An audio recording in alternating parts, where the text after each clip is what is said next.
দীর্ঘ 21 বছর পর চায়ের দেশ মৌলভীবাজারে প্রধানমন্ত্রী আসছেন এবং আমরা যতটুকু জানি তিনি 10টা 14 মিনিটের সময় আসলে সিলেট ওসমানী আন্তর্জাতিক বিমানবন্দরে এসে পৌঁছান এবং এখন আসলে তার গাড়ি ভর্তি আমরা দেখতে পাচ্ছি।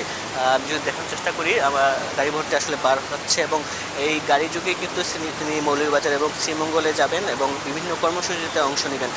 তার এই কর্মসূচিকে কেন্দ্র করে কিন্তু ব্যাপক উৎসাহ দেখা যাচ্ছে নেতাকর্মী এবং স্থানীয় মানুষের মধ্যে। এবং আমরা যদি দেখার চেষ্টা করি আসলে এয়ারপোর্টের যে সড়ক রয়েছে সেই সড়ক দিয়ে কিন্তু তার যে গাড়ি রয়েছে সেটি আসলে সবার আগে বাংলাদেশ সেটি আসলে বের হচ্ছে।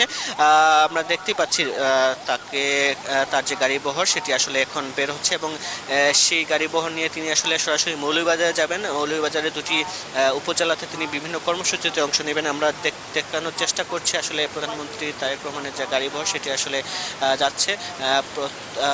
তিনি তার যে সফরকে কেন্দ্র করে কিন্তু নিরাপত্তার বিষয়টি আমরা যেমন দেখতে পাচ্ছি সব ধরনের নিরাপত্তা কিন্তু জোরদার করা হয়েছে এবং যে ধরনের যে যে নিরাপত্তা দেওয়া দরকার সেটি আসলে দেওয়া হচ্ছে এবং এয়ারপোর্টের আশপাশ এবং তার যে গমনপথ সেই গমনপথে কিন্তু নেতাকর্মীদের উৎসাহ এবং নেতাকর্মীরা জড়ো হতে আমরা দেখেছি এবং তাকে এক নজর দেখার জন্য কিন্তু সাধারণ মানুষও কিন্তু বিভিন্নভাবে আসলে বিভিন্ন জায়গায় দাঁড়িয়ে আছেন। আমরা এমনটি কিন্তু দেখেছি।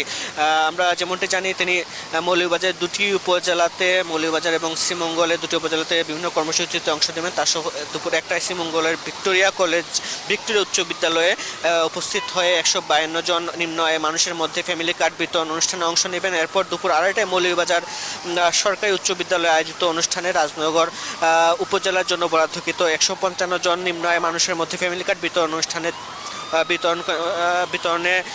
বিতরণে তিনি অংশ নেবেন এবং এখন কিন্তু তিনি মৌলভীবাজারের উদ্দেশ্যে রওনা দিয়েছেন এবং দুপুর 1টায় তিনি কর্মসূচিতে অংশ নেবেন মৌলভীবাজারের। এই ছিল আমার কাছে সিলেট থেকে সর্বশেষ খবর। আগামীতে আবারও নতুন কোনো আপডেট দিতে আপনাকে ধন্যবাদ।